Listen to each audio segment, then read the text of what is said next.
الحمد لله نحمده ونستعينه ونستغفره ونعوذ بالله من شرور أنفسنا ومن سيئات أعمالنا. من يهده الله فلا مضل له ومن يضلل فلا هادي له، وأشهد أن لا إله إلا الله وحده لا شريك له، وأشهد أن محمدا عبده ورسوله. أما بعد، السلام عليكم ورحمة الله وبركاته.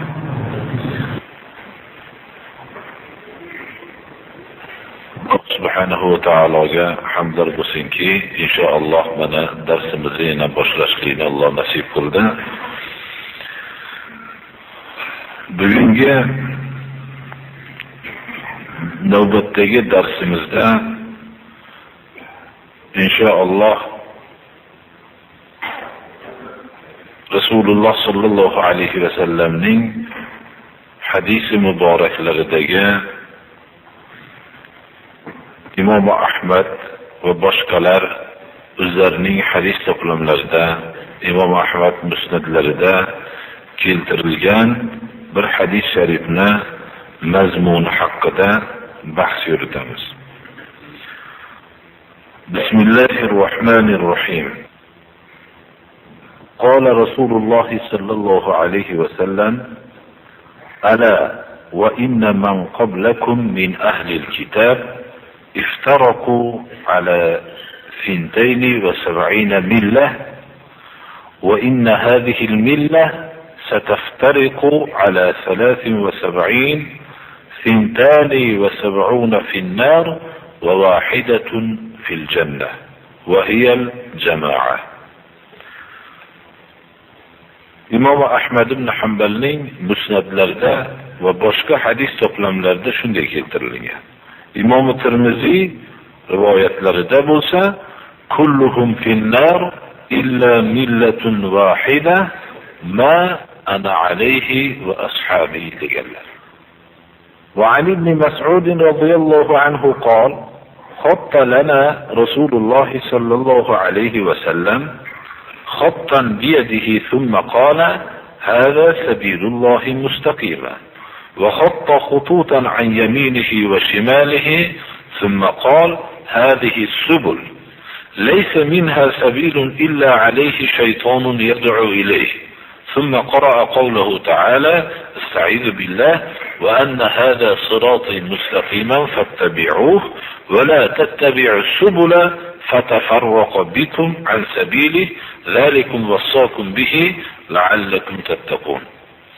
Ahmad ibn Hanbal musnadlarda rivoyat qilganlar va Imom Nasoiy o'zlarining sunanlarida hadis to'plamlarida keltirganlar. Payg'ambarimiz sollallohu alayhi va sallam payg'ambar bo'lganlarida butun millat tarqoq holatda yashardi. Hamma xalqlar turli fikrlar bilan yashardi. Aksarlari qavmiya, ya'ni millatchilik fikrida yashashardi. Millatchilik bu johiliyat alomatlaridan. Hozirgi vaqtda ham xalqlarning aksarlari millatchilik ruhida yashashadi. Ya'ni o'zbek, qirg'iz, tojik, qozoq, turkman va hokazo boshqa millatchilik ruhida yashashadi. Islom kelgan vaqtda ham ana shu millatchilik, ya'ni johiliyat ruhi har bir odamlarga hukmron bo'lgan edi. Xullas bundan boshqa fikrlar ham ko'p edi. Islom keldida man da'a ila asabiyatin falaysa minna. Kim asabiyat, millatchilik, shunday irqchilikka chaqirgan bo'lsa bizdan emas degan o'zining shiorini e'lon qildi. Man qatala ala asabiyatin falaysa minna. Ya'ni asabiyat asosida jang qilgan bo'lsa bizdan emas dedi. Har bir asabiyat, irqchilik ruhini ko'tarib tashladi. Mana shu ko'tarilgan islom ruhi, ya'ni asabiyat ruhi ko'tarildi, islom ruhi barpo bo'ldi, millatchilik ketdi. Shu ruh fikri bilan islom yer yuziga tarqaldi, birodarlar. Mana bu bizni diyorimizdagi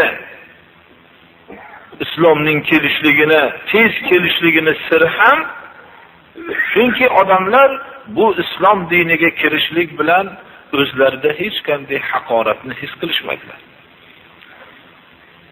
Har qanday millat bu dinga kirib, shu dinda ulug' bo'lishligini tushunishdilar. Shuning uchun mana shu ruh bilan tarqoqlik yo'qoldi. Shuning uchun islom dushmanlari musulmonlarni bo'lishlik uchun islom birinchi kelgan vaqtda yo'qotgan narsasini olib kirishlik bilan maqsadlarga erishdi. Bu qavmiyat, millatchilik ruhi edi. Mana shu millatchilik ruhini olib kirdi. Shu millatchilik ruhi bilan odamlar agarchi o'zlari musulmon bo'lsalar ham boshqa millatlardan musulmon bo'lgan millatlar bilan ajralib yashashlik paydo bo'ldi. Rasululloh sallallohu alayhi va sallam olib kelgan islom yo'li bilan hamma bir butun kishiga aylandi. Bizga odamlar aytmasinki, musulmonlarning hozirgi vaqtdagi tarqoqligini ko'rib musulmonlar birlashmaydigan millat deb bizga aytmasin bizga. Buni musulmonman degan kishilar ham bu so'zni dushmanlar tarafidan uyushtirilgan bu so'zni takror qilib yurishmasin. Chunki bu xalqlarni birlashtirgan islom, xalqlarni ajratgan haqiqiy islomning xalqdan ko'tarilganligi xolos. Agar haqiqiy islom xalqlar o'rtasida tushunarli bo'lsa, ular hech qanday ajralishliklarni tasavvur ham qilib bo'lmaydi. Mana bu hadisda payg'ambarimiz sollallohu alayhi va sallam aytgan vaqtlarda musulmonlarning tarqalishligi musulmonlarning esidan chiqib ketgan edi. Endi ular bir butun millatga aylangan edi. Shunda ogohlantirdilar. Ala dedilar. Ogoh bo'linglarki, sizlardan ilgarigi ahli kitoblar 72 toifaga bo'linib ketishgan dedilar. Ular bir butunida shu so'z aytilgan vaqtda. Bu millat dedilar. Bu millat deganlari, ya'ni musulmonman deb atalgan bu millat, musulmon deb o'zini sanagan bu millat dedilar, ogohlantirdilar. 73 toifaga bo'linib ketib qoladi dedilar. Hammalari musulmonman deydi. 72 toifasi do'zaxda dedilar. Bittasi jannatda dedilar. Bular jamoa dedilar. Imom Tirmiziy rivoyatlarida hammasi do'zaxda, magar bitta millat jannat dedilar. Kim u deganlarda javobiga mo ana alayhi va ashabi. Meni yo'limni tutganlar va ashoblarimni yo'lini tutganlar najot topgan millatdir dedilar. Bizga payg'ambarimiz sollallohu alayhi va sallam bu asosni bayon qilib qo'ydilar. Bu hadisi sharifni aytganlarida millat bitta millat edi. Ikkitaga bo'lingan emas edi, birodarlar. Hatto bo'linishlikni bular ajab sanashgan edilar. Chunki islom modomiki turar ekan bo'linishlikni hech iloji yo'q edi, birodarlar. Islom ruhining yo'qoldi, nomi qoldi. Bu bilan millat biz xohlaylik u 73 millatni bilaylik, xoh bilmaylik, millat 73 taga bo'linib ketdi, birodarlar. Rasululloh sallallohu alayhi va sallam ogohlantirgan narsa dunyoda vujudga keldi. Ammo bir millat bu davom etadi qiyomatgacha. Payg'ambarimiz sollallohu alayhi va sallam buni bashoratini berganlar. Bu millatning davom etishligini, qiyomatgacha davom etishligini bashoratini berganlar. Shuning uchun biz Alloh subhanahu va taolo ana shu yagona jannatda bo'lgan millatdan bo'lishlikka o'zimiz ko'zimizni ochmoqligimiz kerak. Imom Muslim rivoyatlarida Rasululloh sallallohu alayhi va sallam la tazalu ta'ifatun min ummati zahirina alal haq la yadurruhum man khazalahum hatta ya'ti amrulloh. Ummatining bir toifasi haqda g'olib bo'lib boraveradi. Ya'ni doim haqni ustida ko'rinib boradi. Ularni zohirina alal haq, haqni ustida ko'rinib boradi. Doim haqdaligiga amali turgan turishi va amali har bir harakati haqda turganligini ko'rsatib turadi. Zohirina alal haq. Ularni tashlab ketgan odamlar zarar qila olmaydi. Atroflaridan bitta-bittadan tashlab ketaveradi. Chunki u haqda turganlik bilan yonida turishlik har kimga nasib bo'lmaydi, birodarlar. Hamma havodan voz kechishlik kerak. Hatto Allohning buyrug'i, ya'ni o'lim kelguncha haqda zohir bo'lib davom etaveradi. Meni ummatimning bir toifasi shunday bo'lib qoladi dedilar. Rasululloh sallallohu alayhi vasallamning mana bu bashoratlari, bu toifa Allohning hujjatidir. Shu hujjat bilan odamlarga qiyomat kuni azob beradi. Shu hujjat bilan ahli jannatni jannatga kirgizadi. Shu hujjat bilan ahli do'zaxni do'zaxga kirgizadi. Men shu vaqtda haqni qila olmadim desa, mana bu toifa shu davrda haqda ketganligiga hujjat bo'ladi, birodarlar. Payg'ambarimiz sallallohu alayhi vasallam mana bu hadisi muborakni o'qidik. Shunda bir xat tortdilar. Ya'ni bir chiziq tortdilar qo'llari bilan. Aytdilarki, bir to'g'ri chiziq tortib, bu Allohning to'g'ri yo'li dedi. Va shu to'g'ri chiziqning ikki yoniga, o'ng va chap taraflariga ko'p chiziqlar tortib chiqdilar. Chiziqchalar. Keyin aytdilarki, mana bu yo'llar dedilar, ikki chekadagi. Har bir yo'lning ustida bu yoqqa deb chaqirib turgan shayton bor dedilar. Bir to'g'ri chiziqning ikki tarafiga chiziqlar tortib, mana bu yo'llarning ustida hammasida shayton bor dedilar. Birortasidan shaytondan xoli bo'lgan yo'l yo'q dedilar. Doim chaqirib turadi. U shayton uxlab yo beparvo turmaydi. Yad'u ilayhi, doim chaqirib turadi. Ya'ni Allohning to'g'ri yo'li, uning atrofidan chiqqan yo'llar hammasi shaytonning yo'li dedilar. Va keyin shu oyatni o'qidilar. Bu meni yo'lim, to'g'ri bo'lgan holatdagi yo'lim deng. Ergashinglar bu yo'lga. Boshqa ko'p yo'llarga ergashib ketmanglar. Sizlarni bu yo'l Allohning yo'lidan ajratib yuboradi. Bunga Alloh subhanahu va taolo vasiyat qilgan yo'ldir, sizlarda taqvo sifati hosil bo'lishligi uchun. degan mazmundagi oyatni o'qidilar. Shuning uchun biz shuni bilaylikki, najot topuvchi jamoa haqida ba'zi bir so'zlarni, alomatlarni bilmoqligimiz kerak. Men shu o'rinda odamlar ko'plari nomlarini zikr qilib, bu kishiga tamomiy islomga zid bo'lgan narsalarni tuhmat bilan nisbatlab yurgan va u kishi tavhidga chaqirgan bo'lsalar, bu kishini o'ziga yoinki bu kishining tuhmat bilan aytilingan so'zlarga sig'inib yurgan kishining so'zini keltirishlikni munosibroq deb bilaman. Abdul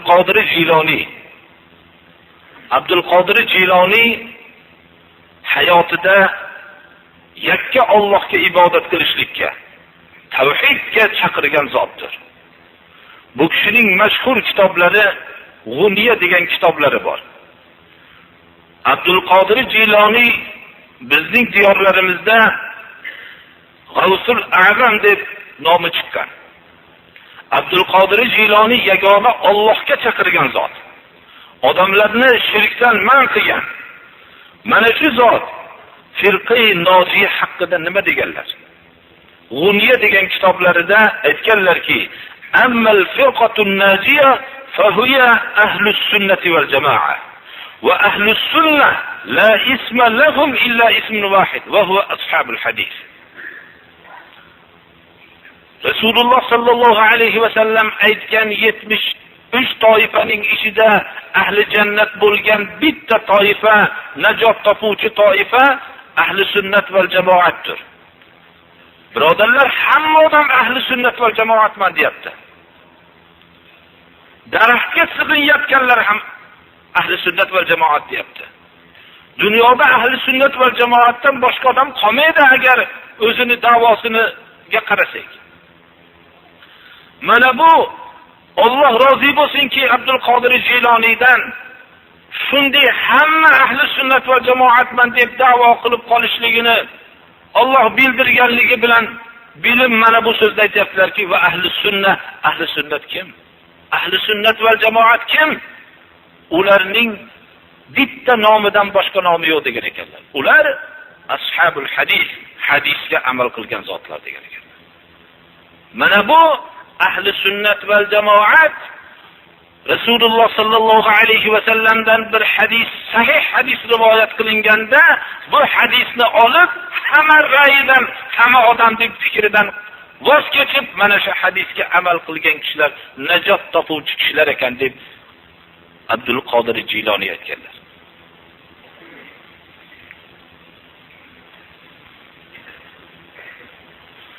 Abdul Qodir Jiloniyga tuhmat bilan shirk kalimalarini hammasini nisbatlagan, tuhmat qilgan kishilar qiyomatda javob beradi. Iso alayhissalomning ismi bilan odamlar Iso alayhissalomga ibodat qilishib, u kishining onalariga ibodat qilishib ketgan. Mana nasorolar hammalari Iso alayhissalom olib kelgan dindan voz kechib, u kishiga yo'q onalariga ibodat qilishib, shunga sig'inib ketishgan. Iso alayhissalomni Alloh deyishgani yo'q. Ba'zilar Allohning o'g'li deyishdi. Ba'zi nasorolar bizga Alloh bilan bizi o'rtamizda bizni shafaat qilib himoya qilib oladi deyishdi. To'g'ri, payg'ambarlar qiyomat kuni shafaat qilishadi.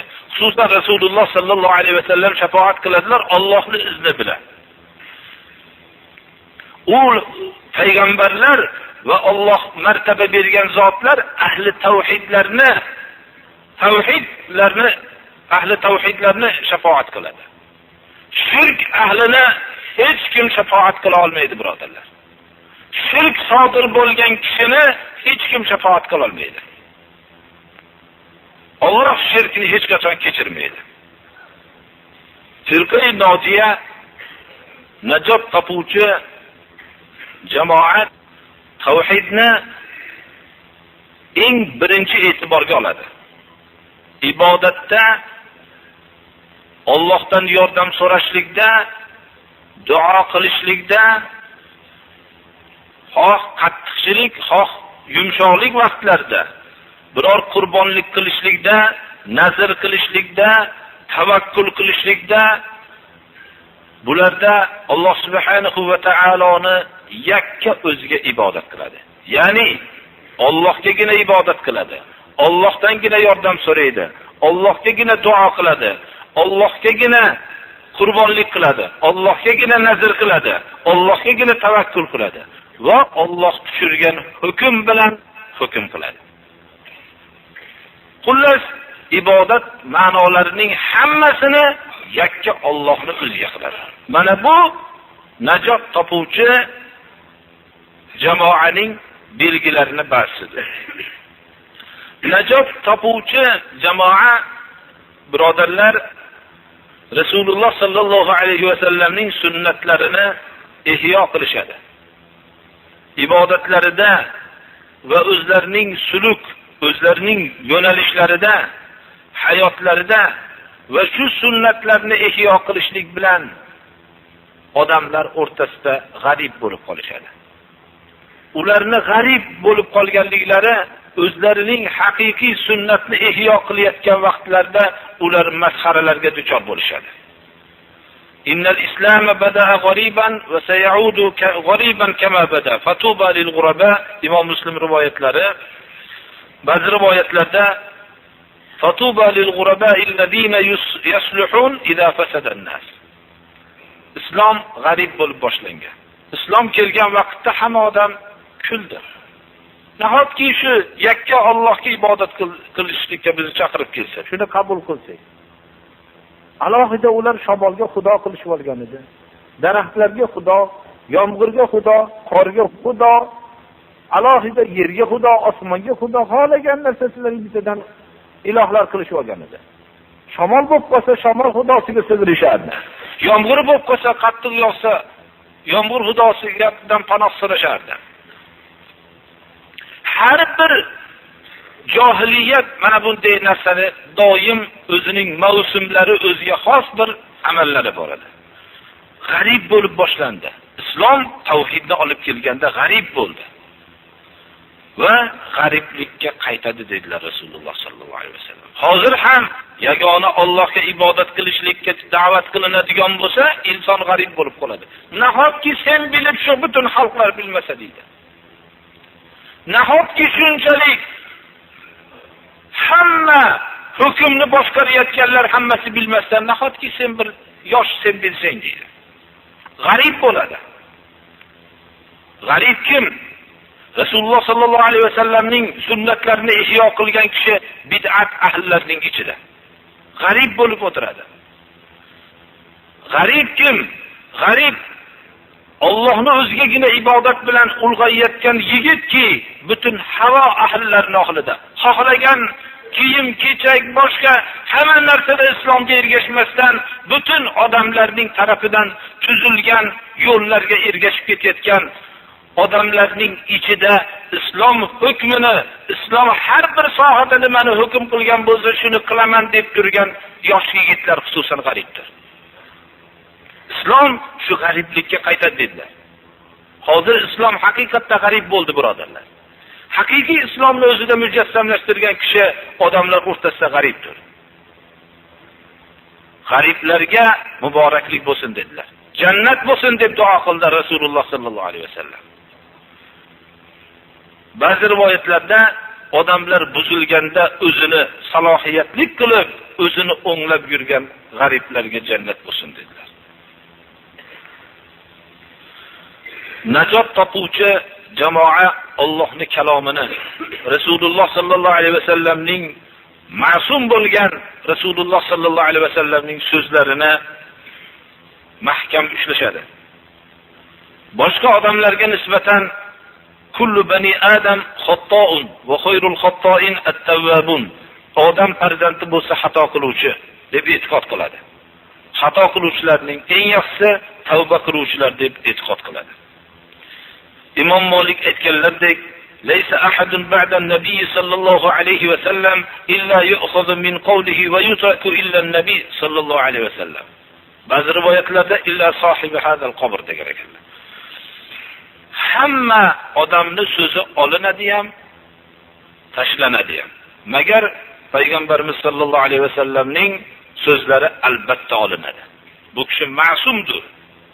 Ba'zi rivoyatlarda qabrlarning oldida turgan ekanlar.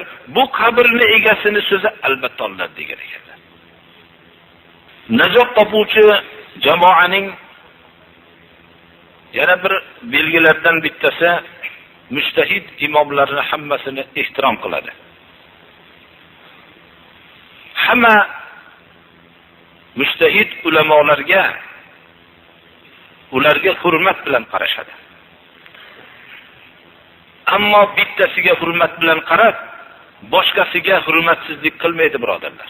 Bizning diyorlarimizda bitta imomga hurmat bilan qarab, boshqalarga hurmatsizlik bilan qaraydi.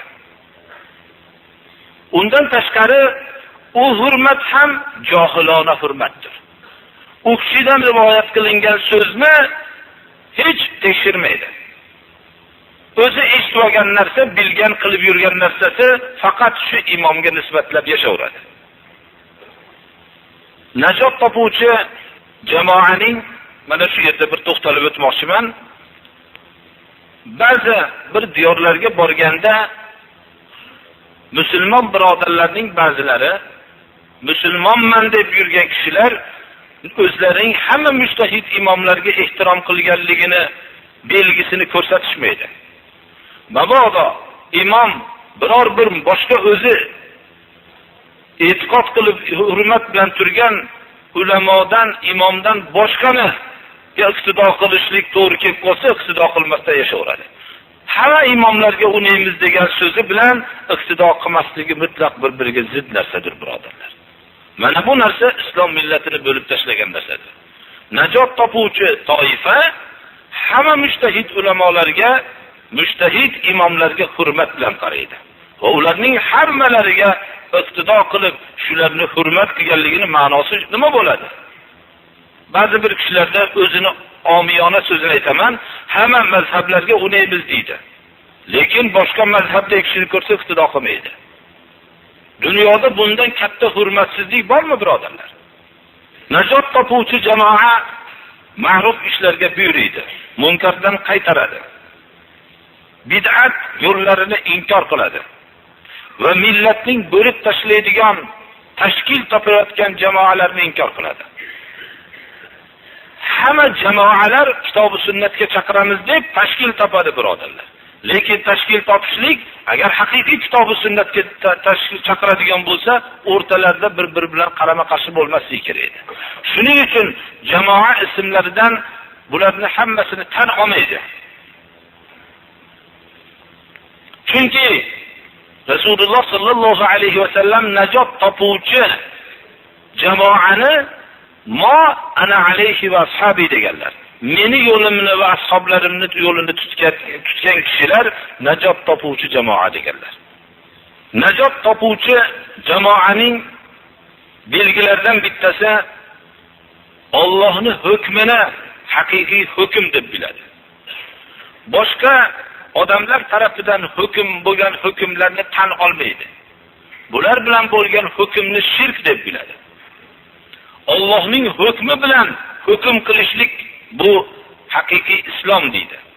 Va man lam yahkum bima anzalalloh fa ulaika humul kafirun fa ulaika humuz zolimun fa ulaika humul fasiqun deb e'tiqod qiladi.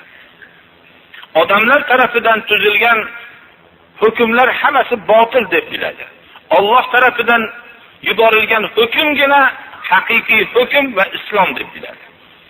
Najot topuvchi jamoaning belgilari sahih islomni shirkdan xoli bo'lgan tavhidga tili bilan va qalami bilan va o'zining harakati bilan hammani shu tavhidga chaqiradi. Rasululloh sallallohu alayhi va sallamning xabar berganlar musulmonlar o'rtasida sodir bo'lganligini la taqumus sa'a hatta talhaqa qabailu min ummati bil mushrikin va hatta ta'budu qabailu min ummati al-awthan.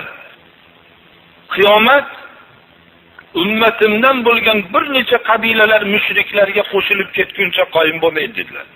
Ya'ni ummatimda ko'p qabilalari mushriklarga qo'shilib ketadi. Va ummatimdan ko'p qabilalar avson butlarga sig'inib ketadi dedilar. Birodarlar, butlarning shakli o'zgarib boryapti. Avvaldagi butlar, jahiliyat davridagi butlar ham solih kishilarning ramzlari edi. U Allohni inkor qilgan shaxslarning ramzi emas edi. Jahiliyatning mana Vat, Suva, Yag'us, Ya'uq, Nasr bular hammasi Nuh alayhissalomning davrida Alloh subhanahu va taolo najot bergan kemada salomat qolgan solih kishilarning ramzi edi. Mana bu ramzlarni qilishib, shularga ibodat qilib ketishgan edi. Ya'ni fosiq odamlar emas edi. Bizning davrimizga kela boshlab butlarning shakli o'zgarib bormoqda, birodarlar. Butlarning shakli har xil bo'ladi. Ba'zi kishilar butlar deb buloqlarga sig'insa, daraxtlarga sig'insa, oftobga sig'insa, boshqaga sig'insa, ba'zi vaqtda dinsiz odamlarning mutlaqo Allohni inkor qilgan dinsiz shakllarga sig'ingan bo'lsa, endi bo'lsa boshqa bir shakllarni, balki solih o'tgan kishilarning shakllariga ham sig'inib ketyapti. Biz bularni hammasini bir safga qo'yib hammasini but deymiz.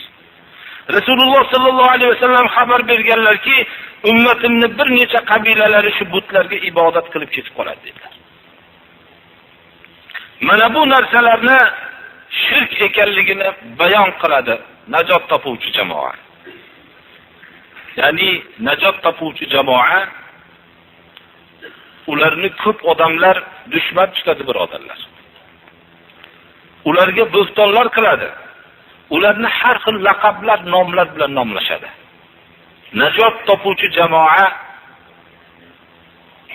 topuvchi jamoaga Rasuliga va ashablarga ergashganligi sababli Rasululloh sallallohu alayhi vasallamga nisbatlangan bo'xtonlar ularga ham, ashablarga bo'xtonlangan nomlar bularga ham boradi.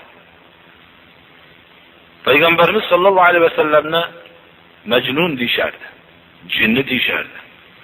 Shu Abu Kabshani o'g'liga ergashamizmi deyishardi. Abu Kabsha Rasululloh sallallohu alayhi vasallam tarbiya topgan xonadondagi kishining nomi edi. Va payg'ambarimiz sallallohu alayhi vasallamni sobi, ya'ni ota-onasining yo'lidan voz kechgan deyishardi, aynigan deyishardi. Abu Hamid al-G'azzoliy aytadilarki, bir odamning nomi xalq o'rtasida aynigan, majnun deb chiqmasa e'tiborga olmaydigan ekanlar. Qaysi zot Rasululloh sallallohu alayhi vasallamdan ulug'ki, u kishini odamlar aynigan, majnun deyishdi-yu. Agar haqiqiy Allohni bandasi bo'lib haqiqiy islomni hayotiga tatbiq qilsa, mana shu nomni hayotida oladi degan ekanlar. Haqiqatda ham hamma Rasululloh sallallohu alayhi vasallamning yo'llariga ergashgan kishilar shu nomlarni olgan, birodarlar. Ulamolarning ba'zilaridan najot topuvchi jamoa kim deb so'ralganda aytgan ekanlarki, va kullu man masha ala tariqati salafis solih ar-rasul va sahabatihi va kulli man sara ala minhajihim. Salaf solihlarning yo'llari asosida yurgan har bir kishi najot topuvchi jamoadir. Kim? Salaf solihlar, Rasul sallallohu alayhi vasallam va ashablar va u kishining yo'llarida yurgan kishilar degan ekanlar. Payg'ambarimiz sallallohu alayhi vasallamning mana hadisi muboraklarini hozir aytib berildi. Ummatimning bir toifasi haqda ko'rinib boraveradi, hatto ularga o'lim kelguncha bularni tashlab ketgan kishilar ularga zarar yetkiza olmaydi. Abdulloh ibn Muborak aytgan ekanlarki, hum indi ashabul hadis. Najot topuvchi jamoa meni fikrimda hadis ahllari degan ekanlar. Imom Buxoriy aytgan ekanlarki, qala Ali ibn al-Madini hum ashabul hadis. Imom Buxoriy Ali ibn al-Madinidan rivoyat qilib aytgan ekanlarki, najot topuvchi jamoa ashabul hadis degan ekanlar. Ahmad ibn Hanbal aytgan ekanlarki, illam takun hadhihi at-ta'ifatul mansura ashabul hadis fala adri man hum. Agar najot topuvchi toifa ashabul hadis bo'lmasa, ularning kimligini men bilmayman degan ekanlar. Mana bu najot topuvchi jamoaning alomatlarini ba'zilaridandir. Alloh subhanahu va taolo hammamizni ham najot topuvchi jamoalardan qilsin. Shu najot topuvchi jamoaning belgilaridan birinchisini aytib o'tdikki, ular yakka Allohga ibodat qilishadi va hech bir narsani sharik qilishmaydi. Hech bir narsani.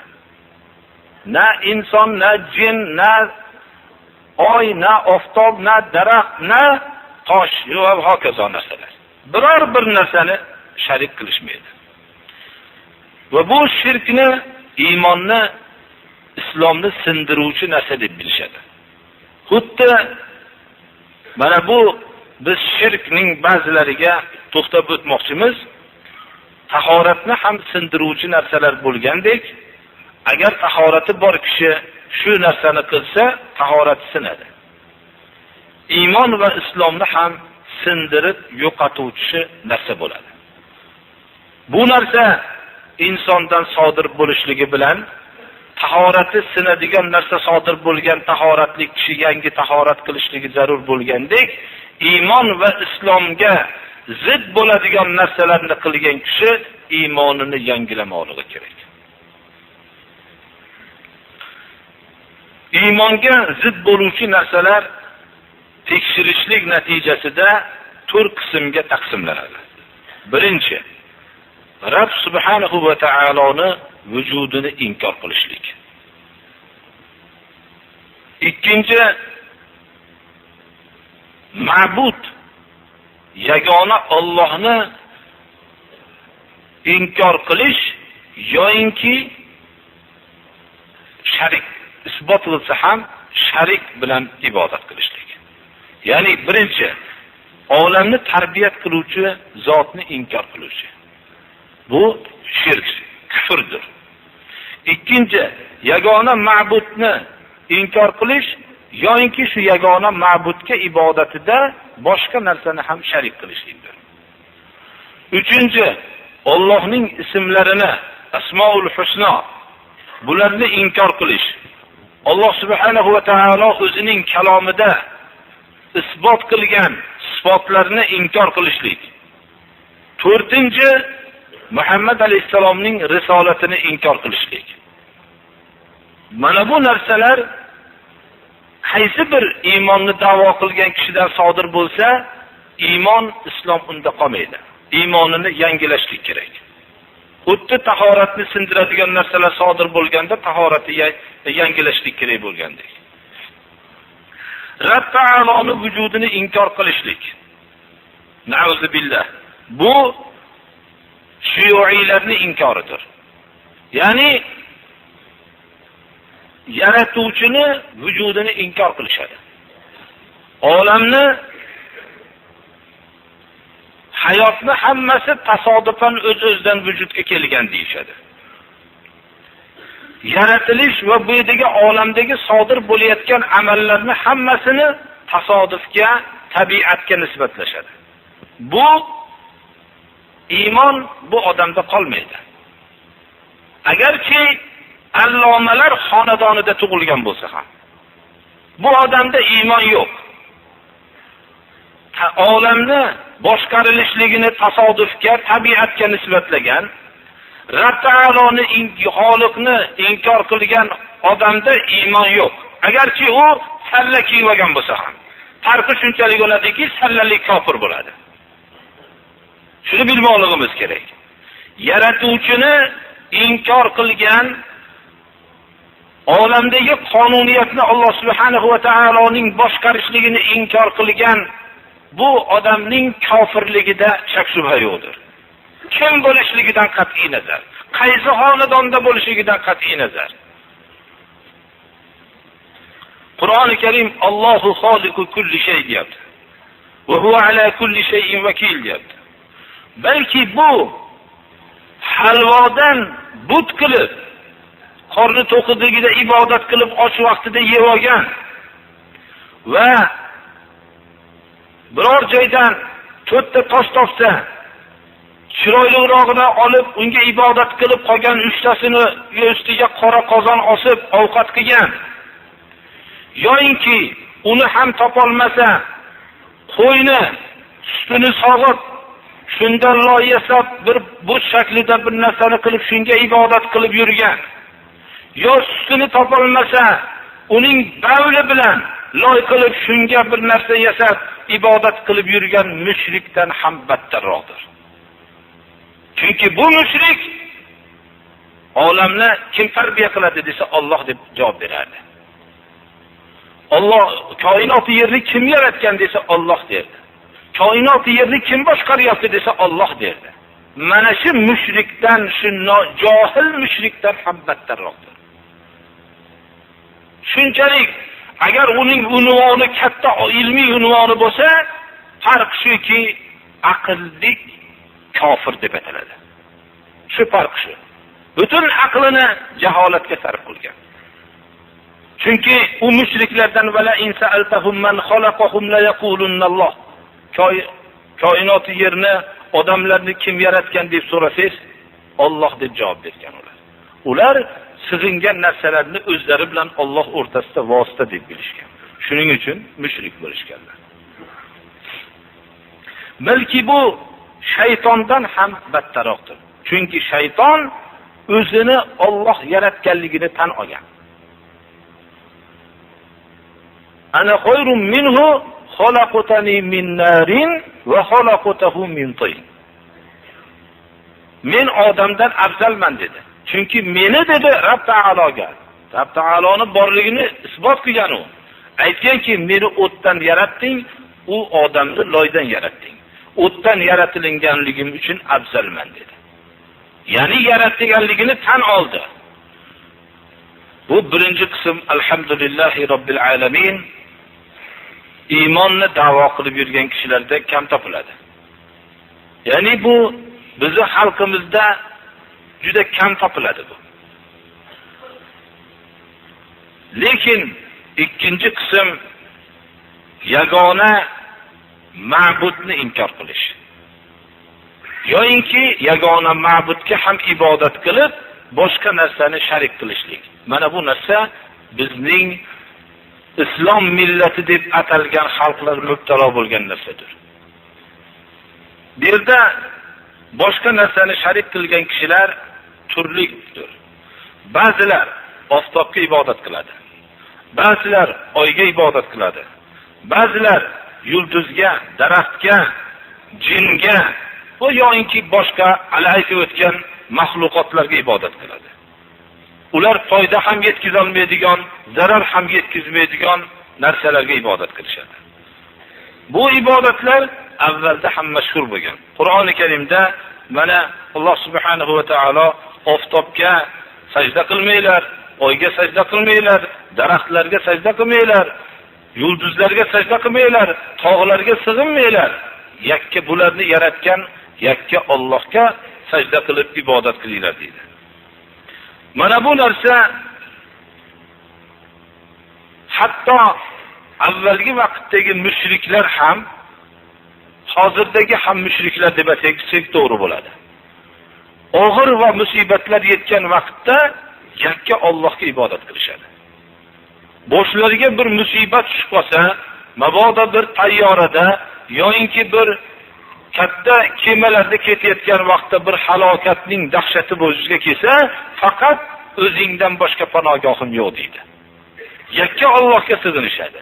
U musibatdan chiqishlari bilan boshqa narsalarga sig'inib ketaveradi. فَإِذَا رَكِبُوا فِي الْفُلْكِ دَعَوُا اللَّهَ مُخْلِصِينَ لَهُ الدِّينَ فَلَمَّا نَجَّاهُمْ إِلَى الْبَرِّ إِذَا هُمْ يُشْرِكُونَ.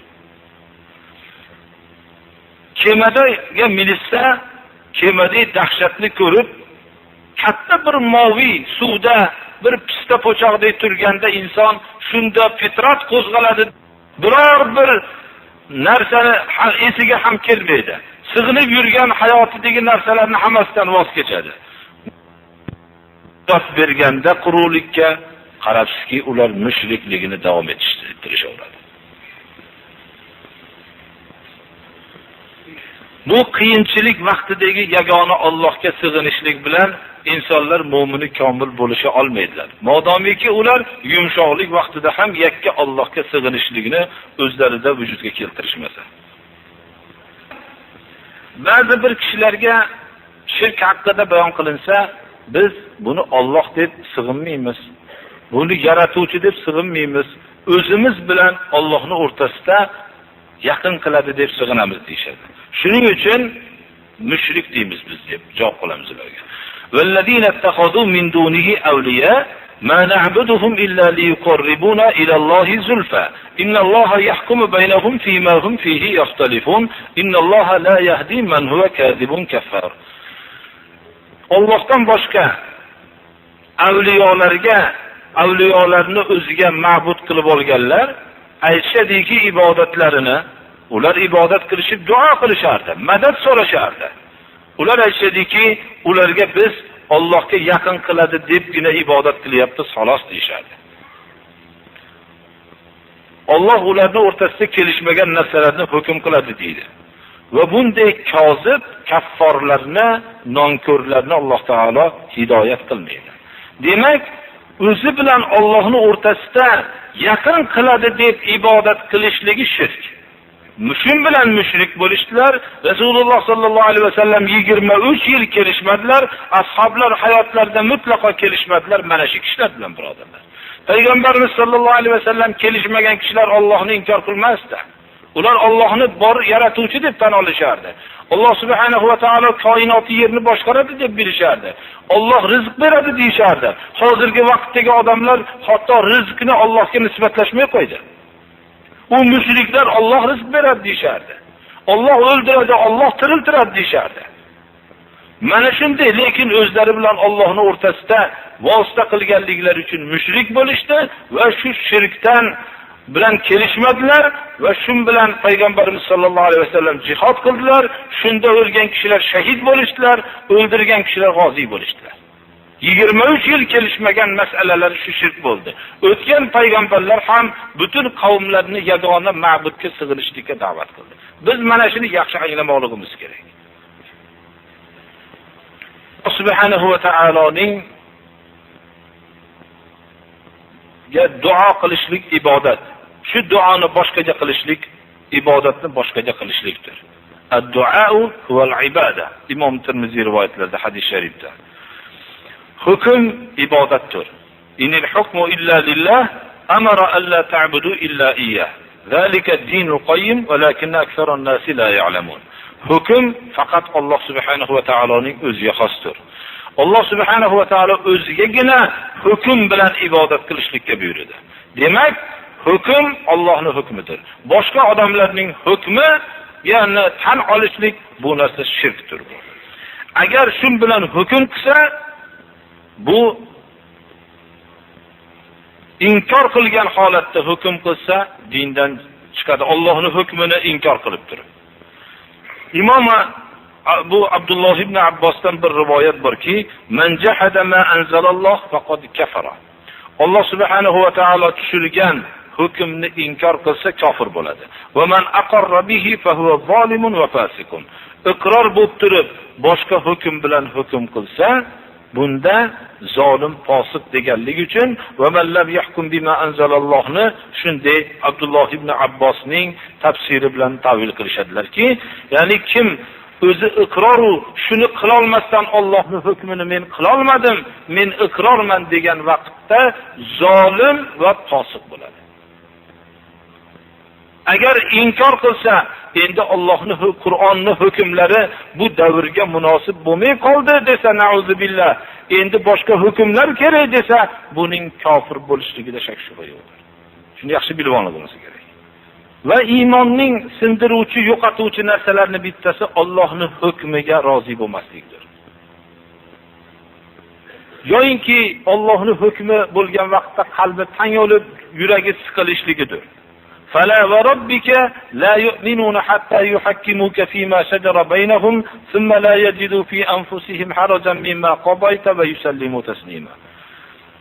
Rabbingizga qasamki deydi Alloh taolo, iymon keltirgan bo'lishmaydi hatto sizni o'zlarini o'rtasida kelishmagan narsada hokim qilishmasa.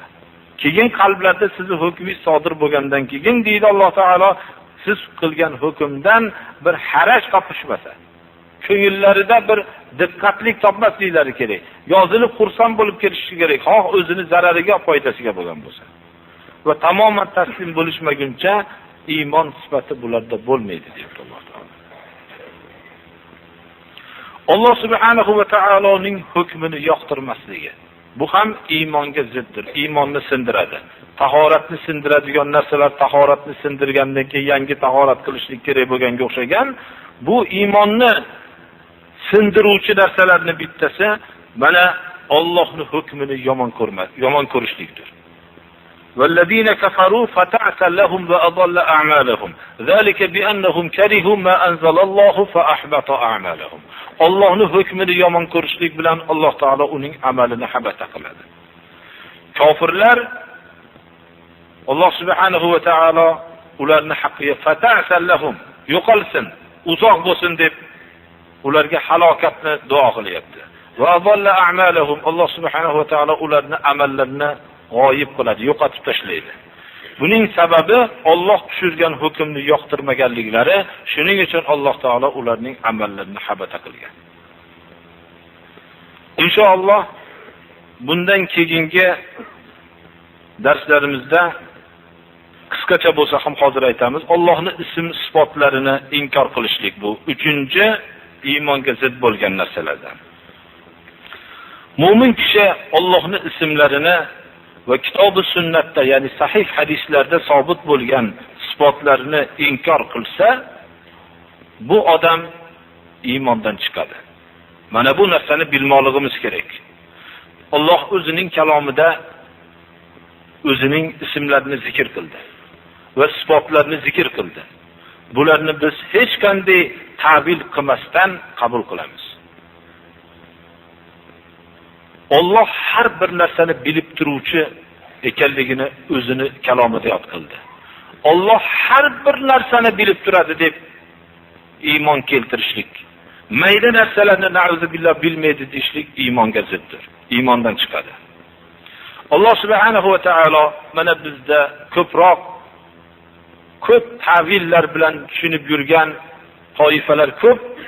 Biz shu ta'villarni yo'qotmoqligimiz kerak. Alloh subhanahu va taolo qodir ekanligini, Alloh subhanahu va taolo hayyun la yamut, tirik ekanligi, Alloh subhanahu va taolo eshituvchi ekanligi va ko'ruvchi ekanligi, Alloh subhanahu va taolo mutakallim, gapiruvchi kalom sifati, rahmdil ekanligi va o'zining arshida oliy ekanligini, istavo ala arshihi va hamda biz buni shularni hammasiga iymon keltiramiz. Alloh subhanahu va taoloning dunyo osmoniga kechaning 3-qismida nuzuli haqida, tushishligi haqida iymon keltiramiz. Chunki bu hadislarda sabitdir. Alloh subhanahu va taologa yadullohi fawqa aydihim, yad ya'ni qo'l isbot qilinganligi va soq yawma yukshafu an saqin va yud'auna ila sujud, soq kalimasi ya'ni soq bizi tilimizda ya'ni boldir deb aytamiz. Va hamda boshqa sifatlariki bularni hammasini isbot qilamiz. Lekin u biz bilgan a'zo deb bilmaymiz. Kayfiyatini qandayligini bilmaymiz. U kayfiyat bizga qorong'i bilmaymiz deymizda, lekin sam eshituvchi sifatini inkor qilamiz. O'zining ulug'vorligiga loyiq sifat bilan eshitadi, o'zining ulug'vorligiga loyiq sifat bilan gapiradi, o'zining ulug'vorligiga loyiq bo'lgan sifat bilan ko'radi. Yad qo'lni isbot qilamiz, soq bu kalimalarni isbot qilamiz, lekin bularni biz ta'vil qilmaymiz. Va ma ya'lamu ta'wilahu illalloh. Allohdan boshqa ta'vilini biladigan yo'q deb bilamiz. Mana bu narsalarga Alloh o'zining kalomida, Rasululloh sallallohu alayhi vasallamning sahih hadislarida sabit bo'lgan sifatlarni, ismlarni hammasini isbot qilamiz. Birontasini inkor qilmaymiz. Agar birontasini inkor qilsa, iymonga ziddir, birodarlar. Mana bu narsalarni biz mukammal bilmoqligimiz kerak. Lekin bularning kayfiyatini biz bilmaymiz. Qanday kayfiyatda Alloh taolo har bir narsani bilib turuvchi, qanday kayfiyatda biladi, biz buni bilmaymiz. Ta'vil qilmaymiz. Alloh subhanahu va taolo ba'zi xususiy sifatlarga xos bo'ldi. Bunda hech bir mahluqotini sharik qilmadi. G'ayb masalasida. Va indahu mafatihul g'aybi la ya'lamuha illa hu. Alloh subhanahu va taoloning huzuridagina g'ayb xazinalari. Allohdan boshqa bilmaydi. G'aybni hech kim bilmaydi. Xususan 5 ta g'aybni hech kim bilmaydi. Ba'zi g'ayblarni o'zining rasuliga bildiradi. Rasul kalimasi, birodarlar, Alloh tarafidan kitob nozil qilingan payg'ambardir. Nabiy bilan rasulning farqida, mana nabiy Alloh subhanahu va taolo tarafidan kitob tushmagan. Rasul Alloh tarafidan kitob, suhuf bular tushgan. Mana bu faqat rasulgina Alloh o'zi bildirgan ba'zi g'ayblarni biladi deymiz. Bunga hujjat alimul g'aybi fala yuzhiru ala g'aybihi ahadan illa man irtada min rasulin fa innahu yasluku min bayni yadayhi va min khalfihi rasada. Alloh subhanahu va taolo g'aybni biluvchi, g'aybiga hech kimni g'aybiga g'olib qilib ko'rsatmaydi g'aybini, magar o'zi tanlagan rasuligagina ko'rsatadi. E'tiqodimiz shu, g'aybni hech kim bilmaydi, hech qaysi inson bilmaydi, magar Alloh bildirgan rasullargina ma'lum bir g'ayblarni bildir. Ammo 5 ta g'aybiki hammamizga ma'lum aytib o'tganmiz. Mana innalloha indahu ilmus sa'a va yunazzilul g'ayb. Qiyomat kuni qachon bo'lishligi va yunazzilul g'ayb, yomg'irni tushiradi. Yomg'irni yog'ish vaqtini va yunazzilul g'ayb va ya'lamu ma fil arham, qorinlardagi nima bolani, mana bu narsa va ya'lamu ma fil arham va ma ya'lamu nafsun madha taksibu g'ada, ertaga nima qilishligini va hamda va ma tadri nafsun bi ayyi ardin tamut, qayerda inson o'lishligini. Bu 5 ta g'aybni hech kim bilmaydi, payg'ambar ham bilmaydi. Alloh subhanahu va taolo o'zigagina xos bo'lgan ilmdir. Mana bu g'aybni, 5 g'aybni Alloh subhanahu va taolo o'ziga xos deb bilamiz. Bunda hech kim sharik emas deymiz. Ba'zi boshqa g'ayblarga o'zining rasulini ko'rsatadi. Rasulidan boshqa hech kimga g'aybni ko'rsatmaydi. Bu nafsdir, birodarlar. Agar birorta bir kishi faloncha avliyo g'aybni biladi desa, shu vaqtda dindan chiqadi, birodarlar. Mana bu narsani biz mukammal bilmoqligimiz kerak. Bu birodarlar Allohning so'zi, Rasululloh sallallohu alayhi vasallamning so'zidir. Hamma narsani Alloh rasuliga ba'zi bir g'ayblarni bildiradi. Bildirgan soatda shuni biladi. Buni bilishligi bilan boshqa g'ayblarni biladi deb e'tiqod qilishlik xatodir. Rasululloh sallallohu alayhi vasallamning, men shu yerda bir voqeani misol qilib keltiraman. Ashabi kiromlar o'rtasida bo'lgan voqeani, agarchi juda bir og'ir bo'lgan ularga bu voqea, shuni men misol qilib aytaman. Kishilar, bizni ajdodimiz bunday bo'lgan ekanlar. Hatto ajdodlarni tiriklarini bilishligidan tashqari qabrlarda ham hamma narsani bilib turadi deb da'vo qilishadi. Bular hammasi shirkdir, birodarlar. Rasululloh sallallohu alayhi vasallamga Alloh ba'zi g'ayblarni bildirdi. Bildirgan soatda, bildirmagan soatda inson bo'lib yashadilar. Rasululloh sallallohu alayhi vasallamning eng suyumli oilalari Oysha Siddiqa onamizga bo'xton bo'ldi. Safvon ibn Mu'attal degan fidoi sahobaniga nisbatlab bo'xton bo'ldi. Bu birodarlar, bu holatni bir ko'z oldingizga keltirsangiz, eng suygan odam Rasululloh sallallohu alayhi vasallamni Safvon ibn Mu'attal nihoyatda yaxshi ko'rardilar. Boshqa sahobalar qatori. Safvon ibn Mu'attalni payg'ambarimiz sallallohu alayhi vasallam amin, omonatli kishi deb lashkarning orqasida yurdirardilarki, tushib qolgan narsalarni bu kishi olib yurib yetkazib kelardilar. Omonatli bo'lganliklari uchun. Odamlar, munofiqlar, Oysha Siddiqa onamiz shu yerda o'zlarining taqinchoqlarini, marvaritlarini yo'qotib qo'yganlik sababli uzoq joyga tahoratga borganliklari sababli yo'qotib qo'ydilar. Va shuni istashlik bilan ovora bo'lib qoldilarda, u kishi solingan havdaj hijob bilan o'ralgan edi. Shu havdajni ko'tarilib tuyani ustiga solib qo'yildi. Ot ko'tarib olib borgan kishilar havdajning ichida Oysha Siddiqa onamiz bor edi. Rivoyat qilinadiki, u vaqtdagi ayollar unaqa badanlari nihoyatda yo'g'onmas edi. Chunki ular payg'ambarimiz sallallohu alayhi vasallamning xususan xonadonlarida bir oylar o'tib ketardi tutun yoqilmagan holatda. "Ya Oysha Siddiqa nima yerdinglar?" deganlarda, "Asvadan" dedilar, "xurmo bilan suv" dedilar. Shunda havda kesalar hech kim yo'q. Shunda payg'ambarimiz sallallohu alayhi vasallam albatta meni yo'qligim bilib odam jo'natadilar deb o'rinlardan qimirlamasdan turdilar. Safvon ibn Mu'attal odatda keldilarda, kelib ko'rdilarki, bir ayol kishini qorasini ko'rdilar. Darrov tuyani o'tkizdilarda, tuyaga minishlikka gapirmadilar, biror bir kalima gapirmasdan tuyani yetalab kelib keldilar.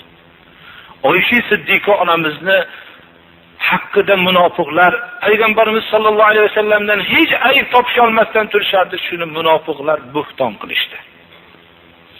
Shu bo'xtonga butun payg'ambarlarning sayyidi Bu kishi hayron bo'lib qoldilar. Hayron bo'lib qoldilarda bir oy Oysha onamizga gapirmadilar. Kirib bu kishi bu bo'ftonni eshitib kasal bo'lib qoldilar. Kasal bo'lib kechasi kunduz yig'ladilar. Shunda yig'laganlarda kirib odatda kayfatikum bunilar qalay deb qo'yadilar xolos. Boshqa so'zda marhamatlarini gapirmasdilar. Hamma sahobalarga maslahat soldilar. Bu kishi hayron bo'lib qoldilar. U kishi buni tasdiqlaganlari yo'q, yoki yolg'on deganlari yo'q, hayron bo'lib qoldilar. Alloh subhanahu va taolo bu Oysha Siddiqa onamiz og'riganliklari bu holatni keyin eshitganlarga og'rib qolgan edilar. Bu fitna sababli emas edi. Kasal bo'lib qolgan edilar. Shunda Payg'ambarimiz sollallohu alayhi vasallamdan oldin ko'rib yurgan marhamatni ko'rmaganlardan keyin ota-onalarning oldilariga borib kelishlikka ruxsat so'radilar. Ruxsat bilan bordilar. Shunda Ummu Mistah degan ayol bu kishiga xabar berdiki, hayron bo'ldilarda, shu voqeani eshitganlardan keyin tamomiy vujudlari titrab, kechasi kunduz yig'ladilar. Rasululloh sollallohu alayhi vasallam oilalar bilan ajrashmoqchi bo'ldilar. Ana shu vaqtda maslahat qila boshladilar ba'zilarda. Ali ibn Abi Talibga maslahat qildilar. Oyshadan boshqa ayollar ko'p ya Rasululloh dedilar. Lekin eng omonatli kishilarga maslahat soldilar. Aytdilarki, "Ya Rasululloh, bunday pok ahliz bu. Siz ahliz bunday xonadonda tarbiya topgan ahliz" dedilar. Payg'ambarimiz sollallohu alayhi vasallam Alloh tarafidan vahiyni kutardilar. Shunda Oysha Siddiqa onamiz oldilariga kirdilar. Aytdilarki, "Ey Oysha" dedilar, "agar bir gunoh ish sendan sodir bo'lgan bo'lsa, Allohga tavba qil, Alloh tavbangni qabul qiladi. Agar bu narsani gunoh ish qilmagan bo'lsangiz, Alloh subhanahu va taolo albatta sizni oqlaydi." Deganlarda Rasululloh sallallohu alayhi vasallamda bu so'zni pok insonni eshitishligiga bardosh beradigan so'z emas edi. Ya'ni bir odam pok bo'lsa, shu bir gunohni qilgan bo'lsang degan so'zni eshitishlik odam toqat qila olmasdi. Aytdilarki, "Men agar gunoh ish qildim desam tasdiqlaydigan bo'lib qolsizlar. Gunoh ishni qilmadim desam tasdiqlamaydigan holatga bo'lib qolsizlar. Meni ishim endi fasobrun jamil. Yaqub alayhissalom aytgandek, yaxshi sabr meni ishim. Men hech kimga bu haqda so'z aytmayman" dedilarda, o'ranib teskari qarab yotib oldilar, yig'laganlar. Shu vaqt Rasululloh sollallohu alayhi vasallamga Sura Nurning oyati nozil bo'ldi. Bu bo'ftonni qilganlar munofiqlar jamoasi ekanligini, Alloh taolo bu bo'ftonni juda ham bu katta bo'fton va bu bo'fton sizlarga zarar emas, bu manfaat bo'ladiki, insonlar hatto shunday pok insonlarga ham bo'fton bo'lishligi mumkinligini qiyomatgacha bo'lgan bashariyat bilib olsin. Shunday Rasululloh sallallohu alayhi vasallamning pokiza siddiqa ayollarga ham bo'ftonlar bo'lishligi mumkinligini, ana shunday pok insonlar haqida ham bu bo'fton bo'lishligini bashariyat qiyomatgacha anglab olsin. Bunga tasdiqlashdan ehtiyot bo'lishligiga bir katta bir manfaat edi. Ana shu narsani Janob Rasululloh sollallohu alayhi vasallamga oyat nozil bo'lsa, yuzlari oydan ham chiroyli bo'lib ketardi. Yuzlari shunday chiroyli bo'lib, birinchi kulib gapirgan so'zlar bo'ldiki, "Ey Oysha, tug'ilganingizdan beri eng yaxshi kun bilan xursand bo'ling" dedilar. Alloh tarafidan pokligingizga himoya oyati nozil bo'ldi. Shunda onalar aytdilarki, "Tur, qizim, Rasululloh sollallohu alayhi vasallamga tashakkur bildirgin" dedilar. "Yo'q, Allohdan boshqaga tashakkur bildirmayman" dedilar. "Meni Alloh pokladi" dedilar. "Allohdan boshqaga tashakkur bildirmayman" dedilar. Men sizlarga buni aytib berishimdan ba'zi vaqtlarda Alloh u kishiga g'aybni bildirgandi. Xususiy soatda rasuliga g'aybni bildiradi. Boshqaga xususiy soatda ham g'aybni bildirmaydi. Ana bildirmasa inson shunday katta kishi o'zining pokiza oila haqida hayron bo'lib qolavergan. Kim ayta oladi? Hamma odamning ajdodi hamma narsani biladigan qilib rivoyat qilishadi. Bu narsadan qo'rqmoqligimiz kerak, birodarlar. Bu g'aybni biladi degan narsadaqa katta shirk yo'q, birodarlar. G'aybni hech kim bilmaydi, magar Rasul biladi, maxsus soatda Alloh bildirgan g'aybnigina biladi. Bildirmasan oddiy inson bo'lib turaveradi, birodarlar. Bizga mana bu Payg'ambarimiz sollallohu alayhi vasallamning hayotlaridan o'tgan misol shu kifoya qilishligi kerak. O'zlarining qo'yinlarida bo'lgan eng suyumli ayollarining haqidagi bo'stonni haqiqatini bila olmay qoldilar. Alloh bildirgan soatda bildilar. Mana bu narsani biz g'aybni kimni so'rasangiz hammani ajdodi, birodarlar, sinab ko'rilganda bir mushukni so'yib pishirishib qani nima qilar ekan desa, oshni ustiga solib kelgan bo'lsa, qani olib bering deb sinavish uchun bo'lsa, yengini ichida tur jonivor desa turib ketgan ekan. Siz ham ajdodingiz shu chiqadi, siz ham katadangiz shu chiqadi, meni ham katadan shunday chiqadi, hamma shu bilan faxrlanadi. Nima qiladi shunchalik quvvati bo'lsa mushukni tiriltirib, odamlarning hidoyatiga sabab bo'lmaydimi? Odamlarga shirk nima ekanligini bildirish uchun o'zida qudrat bo'lsa bildirmaydimi? Mana bu narsa bilib qo'yinglar. Bu biz shirk bilan hech qachon murosa qilmasligimiz kerak. G'aybni biladi degan narsani har qanday holatda biz inkor qilmoqligimiz kerak. Shuni ham g'ayb haqida shu so'zni ham aytib o'tishimiz kerak ekan. Demak, bizning e'tiqodimiz g'aybni hech kim bilmaydi. Rasul, ya'ni kitob nozil bo'lgan, sahifalar nozil bo'lgan payg'ambarga Alloh bildirgangina g'aybni biladi. Boshqa bildirmasa oddiy inson bo'lib qolaveradi g'aybga nisbatan. Avliyolar mutlaqo g'aybni bilmaydi.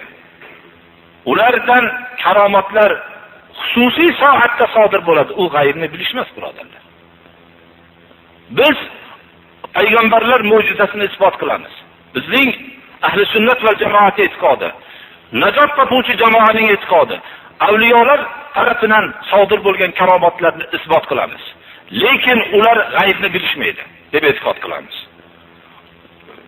Chunki vahiy avliyolarga nozil bo'lmaydi. Faqat g'ayb vahiy orqasidangina bilinadi. Shuning uchun nabiy g'aybni biladi demayapti Qur'oni Karimda. Nabiyga vahiy nozil bo'lmaydi, birodarlar, kitob, sahifalar nozil bo'lmaydi. Shuning uchun istisnoda alimul g'aybi fala yuzhiru ala g'aybihi ahadan illa man irtado min rasulin deb man irtadoda bayon qilib qo'yilyaptiki, mir rasulin, kelajakda nabiylar yoinki boshqa avliyolar g'aybni biladi deb qolmasin deb insonlarni mir rasulin deb ta'kid qilyapti. G'aybni bilishligini da'vo qilsa, bildim desa, shuni tasdiq qilsa, iymonini yo'qotib tushadi odam. Rasululloh sallallohu alayhi vasallam man ata kahinan aw arrafan fasaddaqahu bima yaqul faqad kafara bima unzila ala Muhammad sallallohu alayhi vasallam. Kohin deb arab istilohida g'aybni bilishlikni da'vo qilgan odamni aytamiz. Kohin g'aybni biluvchi odamni oldiga kelsa, arrof o'zini bilagon deb atagan odamni oldiga kelsa va aytgan so'zini tasdiqlasa, Alloh subhanahu va taolo Muhammad alayhisalomga tushirgan narsaga kofir bo'lib tushadi. Mana folbinlar, dajjollar, bular hammasidan sodir bo'layotgan narsa, bular hammasi shayton vasvasalaridir. Bular hammasi shirk bularni tasdiqlash deb bilamiz. Agar bular g'aybni bilsa, yerda ostidagi konlarni chiqarib bersin. Ular g'aybni biladigan bo'lsa, Yahud, Nasoralarning islomga uyushtirayotgan tadbirlarni aytib berishsin. 4-qism iymonni sindiruvchi narsalardan Rasululloh sallallohu alayhi vasallamning risolatini inkor qilishlikdir. Payg'ambarimiz sallallohu alayhi vasallamning risolatlarini isbotlash iymon asoslaridandir. Kim payg'ambarimiz sallallohu alayhi vasallamga tan yetkazsa, u kishini sodiqligiga shubha qilsa, u kishining omonatdorligini inkor qilsa, u kishining pokligini inkor qilsa, yo payg'ambarni so'ksa, yoki masxara qilsa, yoki yengil sanasa, yoki sahih hadislarini inkor qilsa, yoki mana ba'zi bir xabarlarni berganlar Dajjolning ko'rinishi chiqishligi haqida. Bu narsalar Qur'oni Karimda, hadisi muboraklarda sabit bo'lgan narsalarni mana xabarini berganlar, shu xabarlarni inkor qilsa yo masxara qilsa, iymoni yo'qoladi bu odamning. Hatto ba'zi ulamolar aytishgan ekanlarki, Rasululloh sallallohu alayhi vasallamdan sabit bo'lgan sahih hadisni masxara qilib qo'ysa, iymondan chiqadi degan ekanlar. Misol qilib aytamiz, ko'proq hozirgi vaqtda moddiy falsafada o'sgan kishilar ko'p bo'lgani uchun, aqllariga suyanib yashagan ko'p odamlar bo'lganligi uchun, o'zlarini mustahab qilmasdan turib pokiza sanagan odamlar ko'p bo'lganligi uchun, o'zlari mustahab qilishmagan odamlar, o'zlarini pok sanagan odamlar ko'p hozir. Ana shunday odamlarga Zubob hadisini aytib keltirilsa, Zubob hadisi sahih hadislardan. Ya'ni pashsha bir ovqatga tushsa, bir qanoti bilan tushsa, ikkinchi qanotini ham tushirib, botirib, olib tashlaylar dedilar. Bir qanoti kasallik bo'lsa, uning davosi ikkinchi qanoti ekanligi ishora qilib hadisni aytdilar. Shu hadisni hozirgi vaqtda hamma kasallikni pashsha ko'tarib keladi degan falsafada ulg'aygan kishilar mana shu narsani, bu pashshani nahotki shunday bir odam tabiatan ichmasligi boshqa gap. Lekin bu hadisni inkor qilib yo masxara qilsa iymondan chiqib qoladi birodarlar. Men shunaqa misolni keltirmoqchiman. Misvok haqida hadislar mutavotir bo'lgan. Hadis misvokni keltirsa, bir misvokni masxara qilib qo'yishlikdan ehtiyot bo'lmoqlik kerak birodarlar. Mana hozirgi fan buni isbotlayaptiki, pashshaning bir qanotiga bilan tushgan kasalligiga dunyoda hech qaysi davo yo'q, magar ikkinchi qanoti deyishyapti. Biz bu narsani, bu ilmiy kashf uchun tasdiqlamaymiz birodarlar. Biz bu ilmiy kashf bo'lgandan keyin bu narsa to'g'ri ekan demaymiz. Biz buni to'g'riligini Rasululloh sallallohu alayhi vasallamning hadislari bilan isbotlaymiz. Biz agar ilmga muhtoj bo'ladigan bo'lganimizda, aqlga muhtoj bo'ladigan bo'lganimizda, hidoyat yo'llarida oddiy narsani bilishligimiz uchun 1400 yillarga muhtoj bo'lardik. Biz Alloh taolo bunday aqlga muhtoj qilib qo'ymadi. Bizlarni bunaqa saodat yo'lini topishlikda, bunaqa har xil ilmlarga bugun isbotlab, ertaga hayosizlik bilan isbotlagan narsasini inkor qiladigan bir haqir, betamiz ilmga muhtoj qilib qo'ymadi.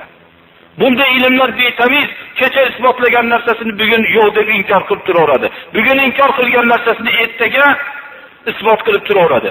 Bugun masalan bir davrda bayram deb turgan narsasini ertaga bu narsa botil deb turaveradi. Yangisini tuzaveradi, uni ham indiniga botil deb turaveradi. Ilm shunday betamiz narsadir birodarlar.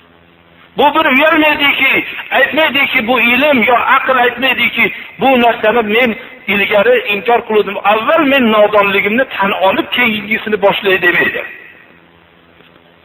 Birodarlar, men mana shuncha muddat sizlarni nodonlik yo'liga yetarganman deb aytmaydi. Ilm bu butun ilm yomon narsa emas. Ilm yaxshi narsa, lekin ilm bashariyat saodatini ko'rsatib beradigan narsa emas. Aql bashariyat saodatini, dunyo va oxiratdagi saodatini ko'rsatib beradigan narsa emas. Buni dunyo va oxiratdagi bashariyat saodatini ko'rsatib beradigan narsa yagona vahiydir. Bu vahiy Allohning payg'ambarlariga nozil bo'lgan, ular bu narsani amonat bilan yetkazishganlar. Mana bu narsa shuning uchun Rasul sallallohu alayhi vasallam tarafidan sabit bo'lgan narsani inkor qilishlik bu iymondan chiqaradi. Payg'ambarimiz sallallohu alayhi vasallam yana bir hadis muboraklarni shu yerda aytishim o'rinli deb bilaman. Bir kishi tika turib ichsa, qayqib dedilar. Suyuqlikni tika turib ichgan bo'lsa qayqib dedilar. Ya'ni bu harom demadilar. Qayqib chiqarib yorsin dedilar. Bu so'zni daqiqligini qarang. Davrlar o'tishligi bilan fan shuni isbotladiki, tika turib ichishlik natijasida ko'r ichak paydo bo'lar ekan. Chunki shu ko'r ichak tika turgan vaqtda suyuqlik bilan kelishligi bilan hali ko'r ichak ochilib qolib, suyuqlik shu tarafga yurib, keyin ishib achishib bu sasib yo'g'onlashib og'riq paydo bo'lib, ko'r ichak shuni kesib tashlashga muhtoj bo'ladi. Rasululloh sollallohu alayhi vasallam tika turib ichishlik harom demadilar. Demak, harom emas ekan. Tika turib ichgan narsani qaytirib chiqarib olsinki, bu zarar yetkazib qo'yadi. Shuning uchun bir odam tika turib ichishlik harom deyishga haqqi yo'q. Hech qanday harom emas. Lekin tika turib ichgan narsani qayqib olsin deganlari shu narsa zarar qiladi. Buni bilishlik uchun bizni islomning ne'mati shuki 1300 yashashimiz kerak edi. 1300 yilgacha bir 20 ta avlod o'tib ketgandan keyin buni bilishlikka bizni muhtoj qilmadi. Rasululloh sollallohu alayhi vasallam oddiy so'z bilan kim tika turib ichsa qayqib olsin dedilar.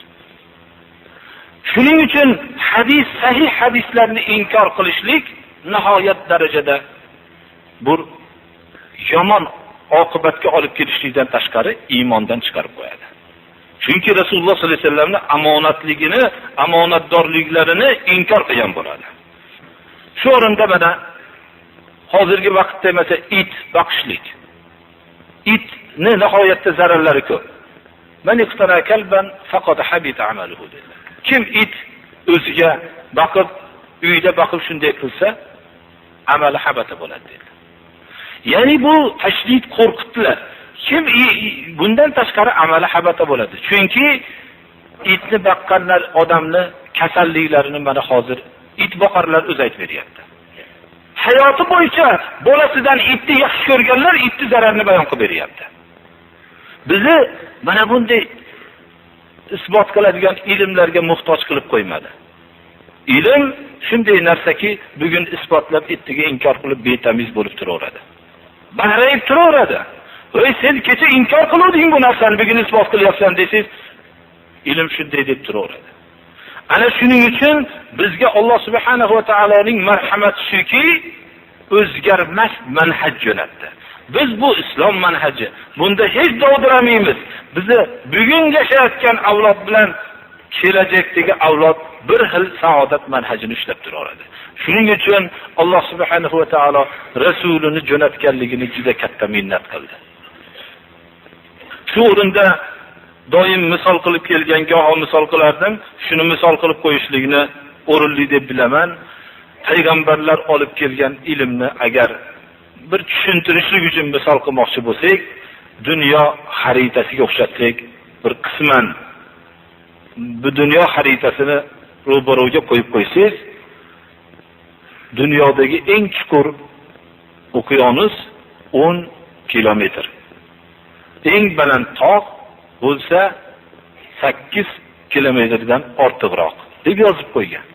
Sahrolarning maydoni shuncha. O'rmonlarning maydoni shuncha. Va hokazo bu yerda tillo koni, bu yerda ko'mir koni, bu yerda bu narsa, bu yerda mis koni, hamma narsani yozib qo'ygan. Dunyo xaritasi shunday bir yozib qo'ygan, darrov siz shu eng chuqur okeanus albatta bu yerda 10 kilometr ekan deb darrov tan olsangiz, ichiga tushishlik 10 kilometr chuqurlikka tayyorgarlik ko'rasiz. Mana bu narsadan tayyorgarlik, shunda o'zingizga himoya, g'avvoslik ilmini o'rganasizda, ichidagi marvaratlarni terib chiqarasiz. Mana bu narsaga biz islom buyurdi. Uni tayyor ilm keldi.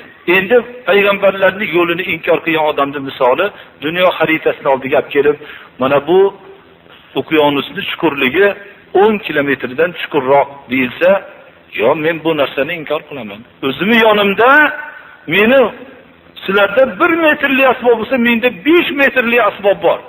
Shun bilan o'lchab tushmagunimcha bo'lmaydi. Hatto u buni kulgili holatini bilmaydiki, 5 metrli asbob u hech narsa emas ekanligini. Sizlarning qo'lingizda 1 metrlik bo'lsa, menda 5 gazlik o'lchov bor deb shuga tushishlikka harakat qilsa, u juda chuqur. Yana bir ixtiro, bir g'avvoslik ilmini ixtiro qilib tushib, o'lchab chiqish uchun harakat qilib, mabodo o'lmasa, umri bo'yi shunday mashaqqat bilan o'lchab chiqsa, shu xaritaga yozilib qo'yilgan 10 kilometr chiqdi. Mabodo yashasa, mabodo o'lmasa, u hayot tamom. Endi marvarid terishga vaqt yo'q. Eskina ming afsuslar bo'lsinki, butun umrimni shu tayyor xaritaga yozilgan narsani tekshirishlik uchun sarf qildim. Buni o'rniga men agar shunga tan olganimda qancha marvaridlar egasi bo'lardim. Mana bu oltin koni, bu yerni tagida oltin koni deb yozib qo'yilibdi. Shu oltin koni borligini tasdiqlaganimda, shunga tayyorgarlik ko'rib oltinlarni olib chiqqan bo'lardim deb afsus yegan odamning misoliga o'xshaydi. Necha ming yillar o'tgandan keyin mas qiluvchi ichimlikni zararli gapirib turgan odam, uni bu islom kishisining go'dak bolasi, kichkina bolasi bilgan odam bilan barobardir. Balki undan qolora. U butun umri bo'yi sarf qilib shuni mas qiluvchi ichimlikning zararini bilibdi, xolos. Uning ichida buni zararini topishida diqqatchiligida tinmay ichib tekshirgan. Hayoti bo'yicha ichib tekshirgan. Ana bu narsani hayotini barbod qilgan islom ahlidaqa baxt saodatli odamlar yo'qdir, birodarlar. Dunyo xaritasini misoliga o'xshatsak, tushunarliroq bo'ladiki, shunday bizga islom bepul, juda lo'nda, sodda ilmni aytib qo'ya qoldi. Murakkab vaqtlarda biladigan ilmni oddiy qilib aytib qo'ydi. Biz bundan marvarid va oltinlarni terishlikka bizni buyurdi. U haqda bahs yuritishlikka qiyib bizni ozod qildi. Mana bu najot topgan jamoa haqidagi so'zlarni izohlashlik uchun ba'zi so'zlarga muhtoj bo'lindi. Alloh subhanahu va taolo hammamizni najot topgan jamoadan qilsin. Hamma odamni najot topgan jamoadan deb da'vo qilib, u jamoaga zid ishlarni qilib yuradigan odamlardan bo'lib qolishlikdan saqlasin. Hamma odam to'g'riman deydi, birodarlar. Hamma odam haqni qilyapman deydi. Lekin u haqning o'lchoviga solmoqlik kerak. U kitobi sunnatdir.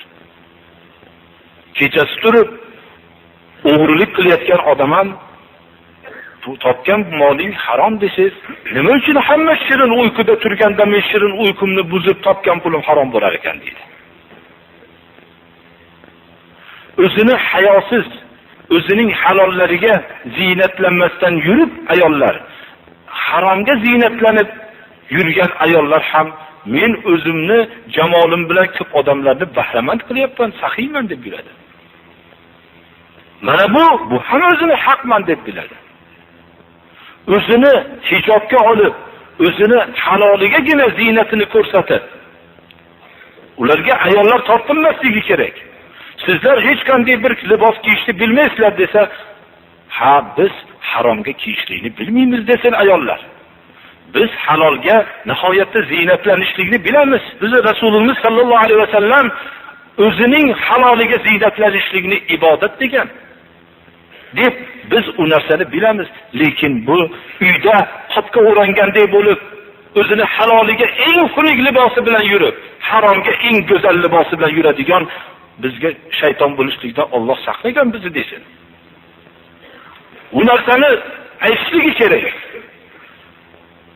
U ayol o'zini ongi yetmaganlikdan odamlarning oilasini buzib tashlayotgan ayol haromga ziynatlanishlik sabab bo'layotganligini bilmaydi.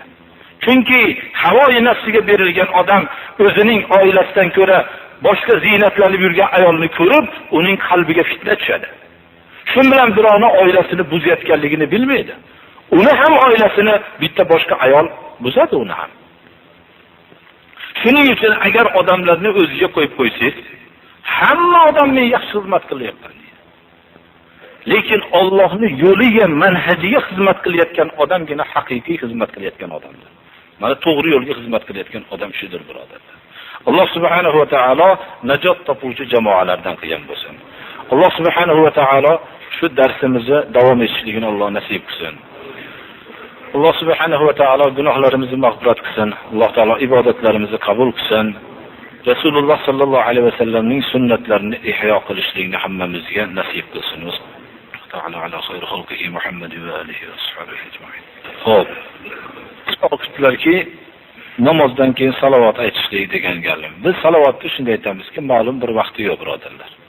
Salovatni doim payg'ambarimiz sallallohu alayhi vasallam men aytganman, yana shunga beparvoslar. Qachon Rasululloh deyishlar sallallohu alayhi vasallam deb hamma tomondan ovoz chiqib ketish kerak. Janob Rasululloh sallallohu alayhi vasallamning nomlari zikr qilinganda salovat aytmagan odam o'ziga zulm qiladi. Shuning uchun doim salovat aytishlik nomlari eshitilganda bo'lishligi kerak. Va ma'lum bir vaqti boriki, juma kunida salavatni ko'p aytishligini payg'ambarimiz sollallohu alayhi vasallam buyurganlar. Biz shuni bilamiz. Boshqa vaqtni biz tayin qilmaymiz. Magar payg'ambarimiz sollallohu alayhi vasallam tayin qilgan vaqtnigina tayin qilamiz. U kishi juma kunlarida ko'p salovat aytishlikni nima qilganlar? Bizga yo'llanma berganlar va shu nomlari zikr qilinganda va xohlagan vaqtimizda salovat aytishlikni. Imom Husayn Janob Rasululloh sallallohu alayhi vasallamning qabrlarini oldilarida salovat aytib o'tirib, ko'p o'tirgan kishini ko'rdilarda, "Voy palonchi" dedilar. Iroqda turib deganing bilan bu yerda turganingni, salovat aytganingni farqi yo'q dedilar.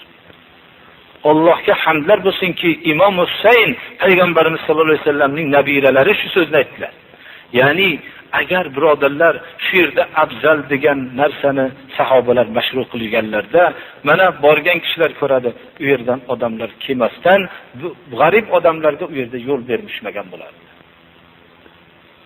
Biz shu yerdan odob o'tib ketayotganimizda assalotu vassalamu alayka ya Rasululloh. Allohumma solli va sallim va barik alayhi. Assalomu alayka ya Abu Bakr ya Umar ibn al-Faruq deb salom berib o'tib ketamiz. Imom Azam rahmatullohi alayhi duoni qiblaga qarab turib qilishlikni lozim deganlar. Abdulloh ibn Umar va boshqa Imom Malik boshqalar qabrga qarab turib duo qilsa ham, qiblaga qarab turib duo qilsa ham bo'ladi deganlar. Ya'ni biz salovatni biz zikr bilan shuni aytayapmiz.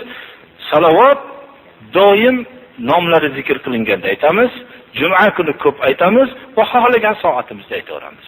Va qabrlari oldidan o'tganda salom berib o'tamiz. Aytdilarki, menga qayerda bo'lsanglar salovat aytinglar, salovat aytganinglarda men javob qilaman dedilar. Ya'ni Alloh taolo shunda ashoblar so'ra, qanday siz chirib ketgan bo'lsangiz salovat aytasiz dedilar. Shunday sahobalar jur'atli ekanlar. Shu so'zni aytganlar. Shunda aytdilarki, Alloh taolo ruhimni payg'ambarlar go'shtini yerga harom qilgan. Payg'ambarlar go'shtini yer yeyolmaydi dedilar. Va qalbimga Alloh taolo ruhimni kirgizadi, javob qaytaraman dedilar. Bu qanday kayfiyatda qaytaradilar? Biz buni bahs qilmaymiz, birodarlar. Biz bu haqda hech qanday bahs qilmaymiz. Biz nas, hadis sobit bo'lganda iymon keltiramiz. Kayfiyati to'g'risida bahs qilmaymiz biz.